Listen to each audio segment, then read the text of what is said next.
Բարև բոլորին, ես Լուսինեն եմ, քաղբանտարկյալ Նարեկ Սամսոնյանի կինը։ Նարեկի հետ ծանոթացել են 2012 թվականին Բրսովի ուսանողական շարժման ժամանակ։ Ես այն ժամանակ երկրորդ կուրսի ուսանող էի, կրծողներից ինչ թաքցնեմ, որ տնից համալսարան, համալսարանից տուն։ Ուսանողական կյանքին առնչվող կողմնակի ոչինչ ինձ հետաքրքիր չէր։ Սիրում էի սովորել, որպեսզի ապագայում կարողանայի իմ գիտելիքները ծառայեցնել իմ պետությանը։ Այդ գաղափարով առաջնորդվելով էլ ընտրել էի մասնագիտությունս՝ քաղաքագիտություն։ Ինձ համար մեծագույն պատիվ էր միայն միտքն անգամ, որ կարողանալու եմ իմ գիտելիքով իմ ներդրումն ունենալ մեր պետության զարգացման գործում։ Ինձ համար մեծագույն արժեքներ էին մարդու իրավունքներն ու ազատությունները, ու դե ժողովրդավարությունն իր բոլոր ասպեկտներով։ Դասական ազատական գաղափարախոսության կրողն էի, ու հենց դա միավորեց ինձ ու Նարեկին։ Ինձ համար ժողովրդավարությունից բարձր արժեք գոյություն չուներ։ Ու երբ որ կգնեի եւ մեր բուհի միջև առաջացավ հակասություն, ես առանց երկար մտածելու դուրս եկա փողոց պայքարի, առանց որևէ մեկին ճանաչելու։ Անգամ կուրսեցիներս զարմացել էին, որ ես դասադուլի եմ մասնակցում կամ փողոցային ակցիաների մասնակցելու կոչեր եմ անում։ Ես հավատում էի, որ իմ պետության ներսում ես ունեմ ձայն, եւ իմ ձայնը կարող է որոշիչ լինել, եւ ես պարտավոր եմ գործել։ Մասնակցում էի բողոքի տարբեր ակցիաների, իսկ Նարեկը ի թիվս այլ ակտիվ երիտասարդների, որոնք հավակնում էին դառնալ ուսանողական շարժման առաջնորդը, ուսանողներին համախմբեց ու վերջում մնաց միակ առաջնորդը, ում խոսքին ուսանողները վստահում էին։ Նարեկը միշտ ասում էր, ես պայքարելու եմ անգամ եթե վերջում մենակ մնամ։ Ի պատասխան բոլորն ասում էին, մենք քեզ երբ մենակ չենք թողնի, բնականաբար ես նույնպես։ Եկավ մի պահ, որ Նարեկն առաջարկեց ուսանողական շարժումն ինստիտուցիոնալացնել, եւ մենք շարժման ակտիվ ուսանողներով միասին ստեղծեցինք մեր այսօրվա կազմակերպությունը։ Մինչ օրս մեր կազմակերպության անվան մեջ նշված է ազատական նույն լիբերալ տերմինը, քանի որ մենք բոլորս հավատում էինք ազատականությանը։ A liberal is a man who believes in liberty։ Մեր կենսակերպն էր սա։ Ես միշտ ասում եմ, որ մենք միավորված ենք առաջինը գաղափարով, որ այսքան տարիների ընթացքում մի դրվագ անգամ չի եղել, որ Նարեկը դավաճանի մեր գաղափարներին։ Ես հասարակական քաղաքական դաշտում գործոն դառնալու իմ ուսանողական տարիների ամբիցիաները մի կողմ դրեցի, երբ մենք ընտանիք կազմեցինք։ Նարեկի հանրային գործունեության տարիներին միշտ պատրաստ եմ եղել իր տիկունքը պահել, իսկ երբ արդեն մեր երեխաները լույս աշխարհ եկան, արդեն ֆիզիկապես չէի կարողանում մասնակցել անգամ կազմակերպության գործերին։ Բայց հիմա եկել է պահը, որ այլ տարբերակ չունեմ եւ պետք է խոսեմ։ 2018-ից մինչ օրս շատ ասելիք եմ ունեցել, բայց Նարեկը թույլ չի տվել, որ խոսեմ։ Մայրանալու փաստը գումարվել էր եւ ես դարձել էի ծայրահեղ ռադիկալ թե իմ գնահատականներում, թե սրանց հանդեպ ունեցած իմ վերաբերմունքի արտահայտման մեթոդներում։ Այս ազգագործանների իշխանության գալը մեծագույն հարված էր մեր պետականությանը։ Մենք դա այն ժամանակ էինք տեսնում, բայց ցավոք մենք փոքրամասնություն էինք։ Հիմա բարեբախտաբար այլևս փոքրամասնություն չենք, ավելին,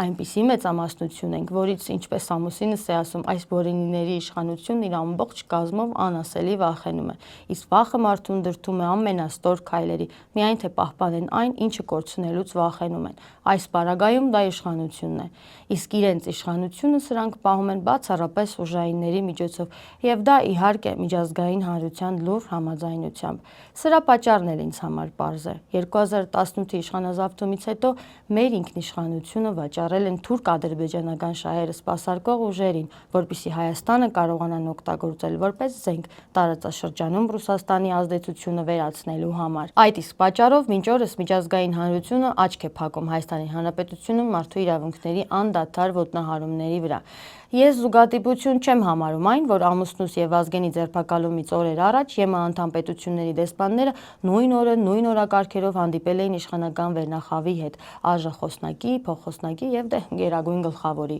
Ըստ մամուլում տարածված տեղեկության, այդ հանդիպումները մեկ պատճառ են ունեցել՝ մեջբերում եմ։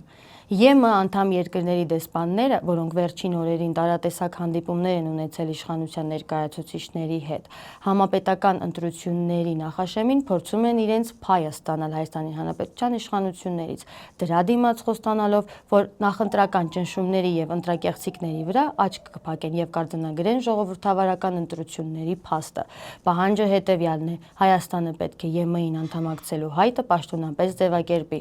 Իշխանականները չեն բացառում, որ տարեսկզբին այդ հայտը կներկայացվի։ Խոստացել են, որ եթե Հայաստանը հրաժարվի ռուսական ցորենից, իրենք ուկրաինականը կապահովեն։ Բացի այդ, Եմեն պահանջում է նաև իր ներգրավվածությունը Թրամփի ուղուն, որի դիմաց քաղաքական, ֆինանսական եւ փորձագիտական օգնություն կցուցաբերի Փաշինյանի ռեժիմի վերարտադրությանը։ Այս հանդիպումից հետո ամուսինս ու Վազգենը, ինչպես նաև անտիֆեյք հարթակն ամբողջությամբ դարձավ իշխանական հարձակման զոհ։ Ստացվում է Եմեն Հայաստանում ժողովրդավարություն է հաստատում, հովանավորելով մի տոտալիտար, սա այլևս ավտորիտար ռեժիմ չէ, իշխանության։ Այստեղ արգելվում է այլևս ընդդիմադիր լինելը, այստեղ լռեցվում է ընդդիմադիր խոսքը։ Այստեղ ժողովրդի կողմից ընտրված համայնքապետերը ենթարկվում են քաղաքական հետապնդումների, նետվում են բանտեր ու քաղաքացիների ձայնի վրա սրբում են իրենց ոտքերը։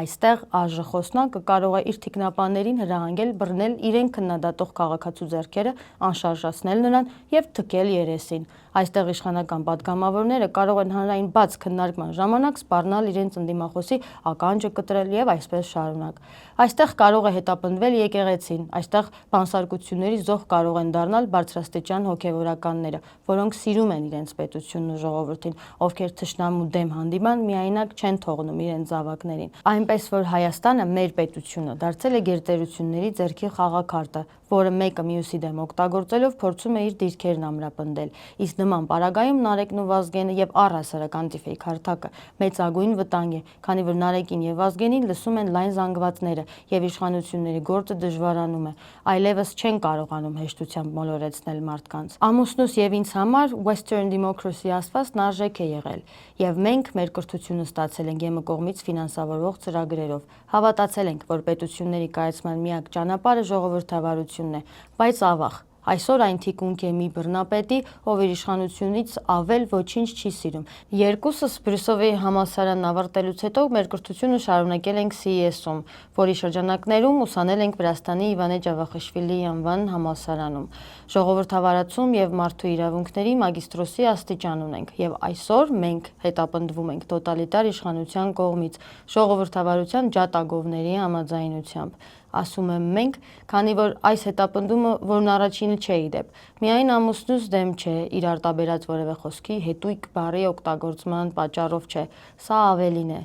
Բոլոր նրանց դեմ է, ովքեր սիրում են Հայաստանն ու հային, ովքեր չեն ուրանում ցեղասպանության զոհերի հիշատակը, ովքեր չեն մոռանում հայոց պատմությունը, ովքեր եկեղեցու դեմ արշավին չեն մասնակցում եւ դատապարտում են այն, ովքեր ցավում են Արցախի կորստի համար եւ չեն համակերպվում այդ մտքի հետ, ովքեր չեն մոռանում Բաքվի բանտերում հալածվող հայերին, ում սիրտը ցավում է մեր պետության համար, ովքեր ուզում են ազատվել թրքահապատակ այս իշխանություններից, ովքեր հավատում են իրական ժողովրդավարական արժեքներին, մարդիկ անցողիկ են, արժեքները մնայուն։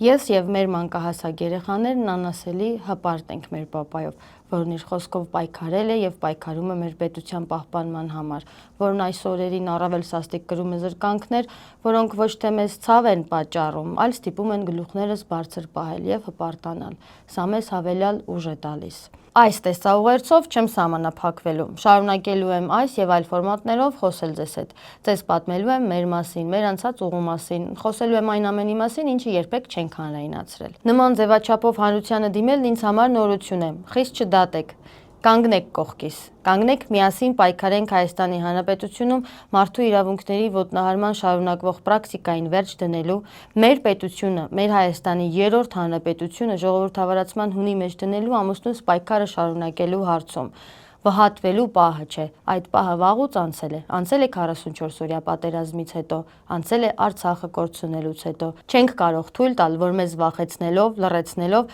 Հայաստանն էլ մաս-մաս կորցնենք։ Հայաստանի Հանրապետությունում ընդդիմադիր խոսքը պետք է հնչի եւ հնչելու է։ Մինչ նոր հանդիպում։